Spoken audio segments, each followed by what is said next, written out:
Hello everyone, कैसे हैं आप सब लोग। उम्मीद करता हूँ आप सब लोग मस्त होंगे। सो गाइस, मेरा नाम है सुभाष कटरी और मैं हूँ फार्मेसी का स्टूडेंट। सो इस वीडियो को हम बात करने वाले हैं खून की कमी। क्या होता है यार, हमारे शरीर में खून की कमी हो जाती है, तो बेसिकली इसे हम एनीमिया कहते हैं। अब एनीमिया आखिर होता क्या है, किस वजह से हमें खून की कमी हो जाती है, सो ऑल अबाउट इस चीज के बारे में बात करने वाले हैं। सो बात करते हैं एनीमिया। देखो, एनीमिया एक प्रकार की मेडिकल कंडीशन होती है, correct, which decrease the level of haemoglobin. इसमें क्या होता है कि हीमोग्लोबिन होता है हमारा, उसका लेवल डिक्रीज हो जाता है। एंड आरबीसी, आरबीसी यानी कि रेड ब्लड सेल्स, जो हमारा रेड ब्लड सेल्स है उसका काउंट भी अगर डिक्रीज हो रहा है, कम हो रहा है, सो इस कंडीशन में हमें एनीमिया यानी खून की कमी देखने को मिलती है, correct. Bleeding due to heavy menstruation. देखो क्या होता है, मेंस्ट्रुएशन साइकिल होती है यानी कि महिलाओं में पीरियड्स की प्रॉब्लम होती है, सो उस दौरान हैवी मात्रा में ब्लीडिंग होती है। सो उस ऐसी अगर कंडीशन है, राइट, तो मेंस्ट्रुएशन के कारण, मतलब जो पीरियड्स की प्रॉब्लम है उसके कारण अगर हैवी ब्लीडिंग हो रही है तो भी हमें एनीमिया की प्रॉब्लम हो सकती है। इसके साथ ही heavy bleeding and accidental it में कॉज एनीमिया। देखो, एक्सीडेंटल कंडीशन हो जाती है, सो इस दौरान भी बहुत ज्यादा मात्रा में जो खून है वो निकलता है। सो इस दौरान भी हमें ज्यादा खून निकलने की वजह से एनीमिया हो सकता है, खून की कमी हो सकती है, एनीमिया कॉज हो सकता है, correct. So anaemia due to kidney disease. देखो, एनीमिया के कारण जो है, मतलब जो किडनी डिसीज अगर हो गई है तो देखो एनीमिया जो है वो किडनी डिसीज को कॉज कराएगा, करेक्ट। बिकॉज जो किडनी जो है वो प्रोड्यूस करती है इरिथ्रोप्रोटीन। इरिथ्रोपोटिन हार्मोन जो है वो प्रोड्यूस करती है किडनी, जो हेल्प करता है formation of the red blood sales, यानी कि रेड ब्लड सेल्स के बनने में जो है इरिथ्रोपोटिन हार्मोन्स वो मदद करता है किडनी को, करेक्ट। यार क्या होता है, अगर हमें एनीमिया यानी खून की कमी अगर देखने को मिलती है तो कुछ सिम्टम्स दिखाई देते हैं हमारे शरीर में। वो सिम्टम्स क्या दिखाई देते हैं, फेटिक, यानी कि हमारे शरीर में हमको थकावट टाइप से लगेगी। हम कोई भी काम कर रहे होंगे, हमें बहुत ज्यादा थकावट आ जाएगी, पूरा शरीर एकदम ऐसा लगेगा कि यार सुस्तीपन टाइप से लगेगा। तो वीकनेस, यानी कि हमारे पूरे शरीर में कमजोरी टाइप से लगेगी, कमजोरी महसूस होगी अगर हमें एनीमिया की शिकायत हो गई है तो। पेल एंड येलो स्किन, जो हमारी स्किन है वो पेल एंड येलो कलर की हो जाएगी, करेक्ट। तो डिजीनेस, यानी कि घूमे घूमे टाइप से लगेगा, राइट। डिजीनेस जैसी शिकायत देखने को मिलेगी, चक्कर आए टाइप से लगेंगे। इसके साथ ही इरेगुलर हार्ट बीट, हमारी जो हार्ट बीट है वो इरेगुलर सी बनी रहेगी। इसके अलावा शॉर्टनेस ऑफ द ब्रीथ, यानी कि सांस लेने में थोड़ी सी डिफिकल्टीज होगी पेशेंट को अगर खून की कमी अगर हो गई है या एनीमिया की शिकायत अगर हो गई है किसी पेशेंट को। तो जो एनीमिया है उसके कुछ टाइप्स देखने को मिलते हैं। देखो, बेसिकली 3 टाइप्स में होता है।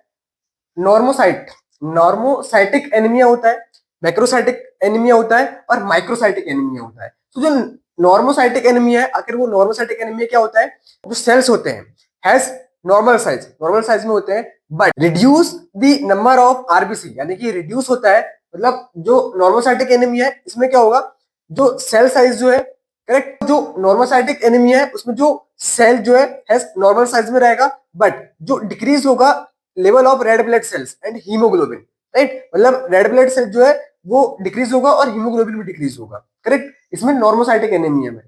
अब जैसे एग्जांपल की बात करें तो ड्यूरिंग द प्रेगनेंसी, प्रेगनेंसी वाली जो पेशेंट्स है उनमें ये कंडीशन देखने को मिल सकती है। जो एक्सीडेंटल पेशेंट है उनमें ये कंडीशन देखने को मिल सकती है। किसी को लीवर प्रॉब्लम है, ब्लड डिसऑर्डर है, सो ऐसी कंडीशन अगर देखने को मिलती है तो ये नॉर्मोसाइटिक एनीमिया की कैटेगरी में आता है।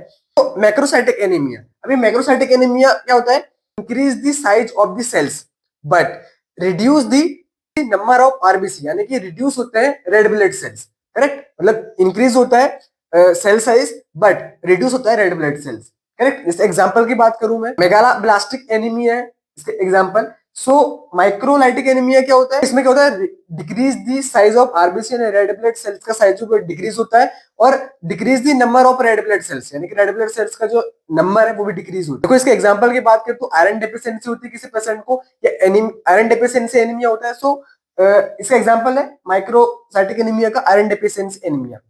देखो, अगर किसी पेशेंट को अगर एनीमिया की कमी हो गई या खून की कमी हो जाती है, सो लेबोरेटरी डायग्नोसिस टेस्ट होते हैं कुछ। अब लेबोरेटरी डायग्नोसिस टेस्ट यानी कि देखो सीबीसी एक टेस्ट होता है, यानी कि सीबीसी यानी कि कंप्लीट ब्लड काउंट्स टेस्ट होता है, करेक्ट। पीबीएफ यानी कि पेरिफेरल ब्लड फिल्म टेस्ट होता है। सो ये टेस्ट हम एनीमिया कमी है या नहीं, सो इसे लगाया जाता है। आयरन टेस्ट लगाया जाता है कि आयरन की डेफिशिएंसी तो नहीं है। इसके अलावा हीमोग्लोबिन टेस्ट लगाया जाता है कि हीमोग्लोबिन की तो कमी नहीं है।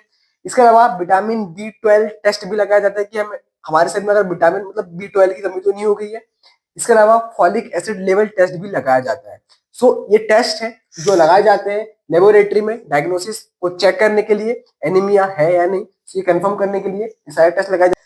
कंप्लीट ब्लड काउंट आपको एक इमेज में आ रही होगी, उसमें सारा कुछ आ रहा होगा कि कितना मतलब ब्लड सेल्स हमारे कितने रहने चाहिए, हर एक प्रकार की चीज आपको आ रही होगी इमेज पे।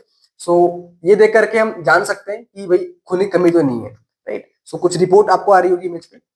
देखो गाइस, किसी को अगर खून की कमी होती है या एनीमिया की कंडीशन देखने को मिलती है, सो कुछ ट्रीटमेंट दिया जाता है। कुछ टेबलेट्स हैं जैसे कि फॉलिक एसिड टेबलेट है, इंडियन फार्माकोपी जो 5 mg में आती है।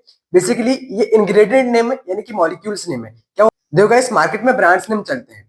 अदर कंट्री की मैं बात करूं तो वहां पर जेनरिक नेम मतलब जेनरिक मेडिसिन ज्यादा चलती है वहां पर, ब्रांड मतलब बहुत कम ही चलते हैं। लेकिन हमारे हिंदुस्तान में ब्रांडेड मेडिसिन ज्यादा चलती है, जेनरिक बहुत कम चलती है, जेनरिक अवेलेबिलिटी बहुत कम है और ट्रस्ट फैक्टर भी बहुत ज्यादा मतलब ट्रस्ट नहीं होता डॉक्टर को कि भाई वो जो मेडिसिन है वो WHO GMP फैसिलिटी सर्टिफाइड है भी या नहीं, तो बहुत ज्यादा इशू वगैरह होते हैं। सो ब्रांडेड ट्रस्टेड कंपनियां होती हैं, राइट। तो फॉलिक एसिड टेबलेट जो है 5 mg में आती है, इसका जो ब्रांड नेम है वो है फॉलिटास। देखो अलग अलग कंपनी के अलग अलग ब्रांड्स नेम होते हैं, ब्रांड्स नेम कुछ भी हो सकते हैं, बट उनका हमें मॉलिक्यूल्स नेम हमें पता होना चाहिए कि यार ये वाला जो मॉलिक्यूल है पर्टिकुलरली इस प्रॉब्लम को सॉल्व करता है, राइट। तो फॉलिक एसिड टेबलेट 5 mg इसे मॉर्निंग में एक बार देते हैं, राइट। फेरस सल्फेट टेबलेट है, फेरस सल्फेट टेबलेट भी मॉर्निंग में एक बार दी जाती है।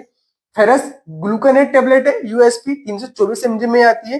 इसका जो ब्रांड नेम है वो है पेरिको। देखो अगर ये वाली टेबलेट देंगे तो ये वाली नहीं देना है, अगर ये वाली देंगे तो ये वाली नहीं देना है, करेक्ट। सो एपोइटिन इंजेक्शन आता है। एपोइटिन इंजेक्शन बेसिकली 200 2000 IV मतलब इंट्रावेनस हम देते हैं। सो इस ब्रांड नेम से आता है, एपोइटिन करके इंजेक्शन आता है, आपको इमेज में आ रहा होगा, करेक्ट। सायरप्स भी आती है, ये तो इनकी टेबलेट की बात हो गई, इंजेक्शन की बात हो गई, इसके सायरप्स भी आते हैं एनीमिया कंडीशन को दूर करने के लिए। सो फेरिक अमोनिया सिट्रेट, इसका इंग्रेडिएंट नेम बता रहा हूँ कि ferric ammonium citrate, folic acid, vitamin B12, ये 2-3 कॉम्बिनेशन में आता है, करेक्ट। और इसका जो ब्रांड नेम है वो है फ्रेश रेड सायरप करके आता है, आपको इमेज में आ रहा होगा, करेक्ट। सो ये देते हैं एनीमिक कंडीशन को दूर करने के लिए। इसके साथ ही अगर आयरन डेफिशिएंसी हो गई है तो यहाँ पर एक सायरप प्रिस्क्राइब किया जाता है, डेक्सोरेंच, इसका ब्रांड नेम है बेसिकली। तो इंग्रेडिएंट की बात करूं, हिमेटेनिक सायरप ऑफ आयरन और folic acid and vitamin B12, ये कुछ कॉम्बिनेशन में आता है। इसके इंग्रेडिएंट नेम है, इसका ब्रांड नेम है डेक्सोरेंच, ब्रांड नेम से आता है सायरप, आपको इमेज में आ रहा होगा। सो पर्टिकुलरली ये टैबलेट इंजेक्शन सायरप्स प्रिस्क्राइब किए जाते हैं अगर एनीमिया की शिकायत देखने को मिलती है, खून की कमी देखने को मिलती है। सो ये मेडिसिन, आई होप गाइस आपको वीडियो पसंद आई हो। अगर वीडियो पसंद आई हो तो गाइस प्लीज इस चैनल को सब्सक्राइब करना और नोटिफिकेशन की बेल आइकन को क्लिक कर देना गाइस, ताकि इस तरह की इंफॉर्मेटिव वीडियो आप तक पहुंचती रहे। सो मिलते हैं गाइस नेक्स्ट वीडियो में, तब तक के लिए जय हिंद, वंदे मातरम दोस्तों, बहुत बहुत धन्यवाद।